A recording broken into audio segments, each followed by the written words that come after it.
बाबरी मस्जिद तहरीक चलाई थी लेकिन एक लफ्ज भी नहीं कहा किसी हिंदू देवी देवता के खिलाफ तौहीन का। रामपुर में आजम खां ने कहा कि हमने कितनी बड़ी तहरीक चलाई थी बाबरी मस्जिद की, लेकिन किसी हिंदू देवी देवता के खिलाफ तौहीन का एक शब्द भी नहीं कहा। यदि कहा हो तो दिखा दो, पूरे परिवार संग रामपुर छोड़ दूंगा। सपा नेता आजम खां ने कहा कि हमने कितनी बड़ी तहरीक चलाई थी बाबरी मस्जिद की, लेकिन किसी हिंदू देवी देवता के खिलाफ तौहीन का एक शब्द भी नहीं कहा।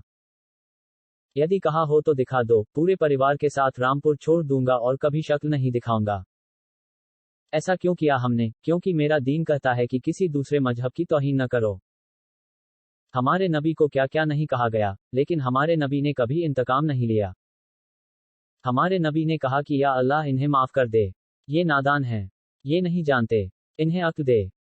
रामपुर लोकसभा सीट पर हो रहे उपचुनाव में सपा प्रत्याशी आसिम राजा की हिमायत में किला मैदान में आजम खां ने जनता को संबोधित किया। उन्होंने हुजूर की शान में गुस्ताखी को लेकर कहा कि उस बदनसीब का साथ मत दो, उसे उसके नसीब पर छोड़ दो। रसूल की शान तो बहुत बड़ी है। अपने शहर, रिश्ते को उसी तरह जोड़कर रखो जितना 1942 से अब तक जोड़कर रखा है। यहाँ कभी हिंदू मुसलमान के बीच झगड़ा नहीं हुआ। कहा कि याद करो वो वक्त जब मक्का मदीना की गलियों में लोग रोते थे और कहते थे कि आज खत्म हो गया इस्लाम, दीन खत्म हो गया, क्योंकि मोहम्मद चले गए। लेकिन ऐसा नहीं हुआ। अपने नबी की हिफाजत वो करेगा जो सातवें आसमान में रहता है।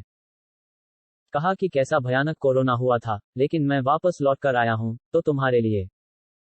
मैं आज भी तुम्हारी मोहब्बतों का कर्जदार हूं। मुझे मारने में कोई कसर नहीं छोड़ी, लेकिन मेरे कत्ल का इल्जाम नहीं लेना चाहते थे।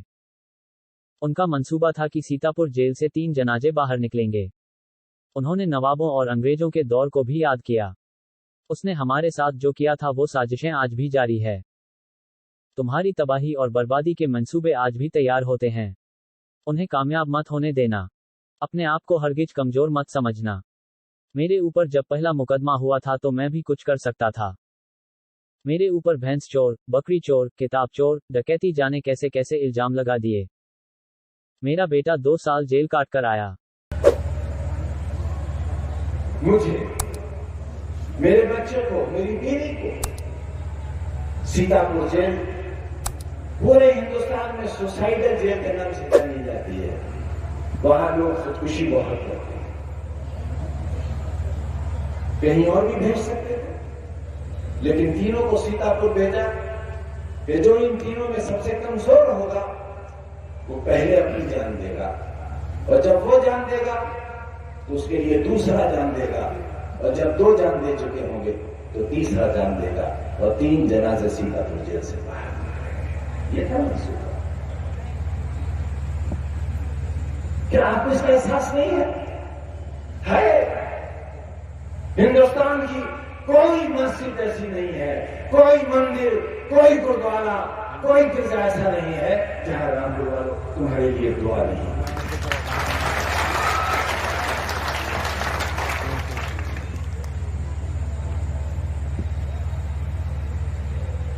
हुजूर की शान में गुस्ताखी करने वाला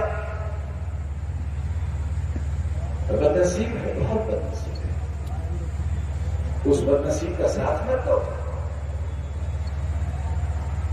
और उसके जुमलों को दोहराओ मत। जो बदनसीब है उसको उसके नसीब पर छोड़ दो, उसे उसके हाल पर छोड़ दो। दुनिया का कोई तमाशा नहीं बचा। याद करती है तारीख उन लोगों को, और याद करेगी जब तक दुनिया रहेगी, लेकिन तमाशा के नाम से उस नाम से याद नहीं रखेंगे कि जमीन पर अल्लाह ने एक ऐसा इंसान भी भेजा था जिसके वजू की एक बूंद भी जमीन पर नहीं गिरी थी। एक ऐसा इंसान भी जमीन पर आया था, उसे रसूल कहा, उसे नबी कहा। उसकी शान में तो कोई गुस्ताखी कर ही नहीं सकता। उसकी शान तो इतनी बड़ी है कि शान का लफ्ज बहुत छोटा है। जिससे अल्लाह इश्क करता हो, जिससे अल्लाह मोहब्बत करता हो, फिर किसी की नफरत से کسی پر کوئی اثر نہیں پڑتا.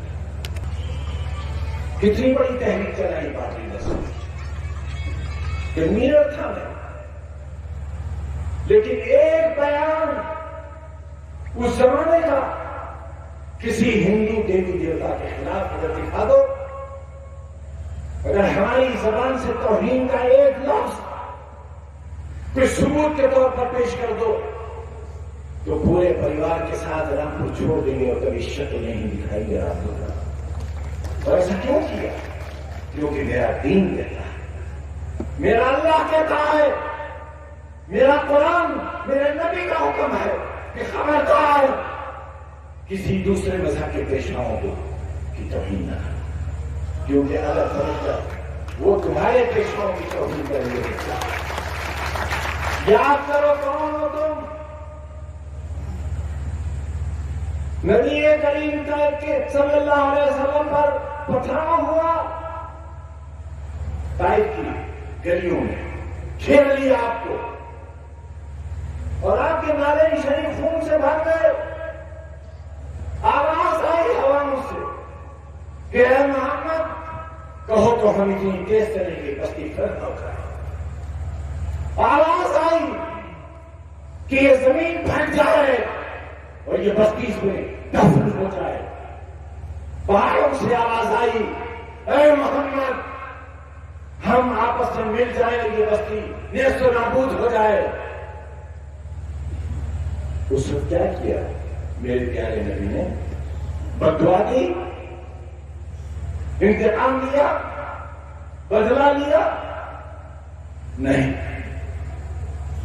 گھٹنوں پر بیٹھ گئے اور اللہ کے ساتھ ایک رشتہ جوڑا اس وقت اور کہا اے اللہ انہیں معاف کر دے، یہ نادان ہے، یہ نہیں جانتے، یہ معصوم ہے، میرے آقا ہے. آپ نے ایسے کو بھی معاف کیا.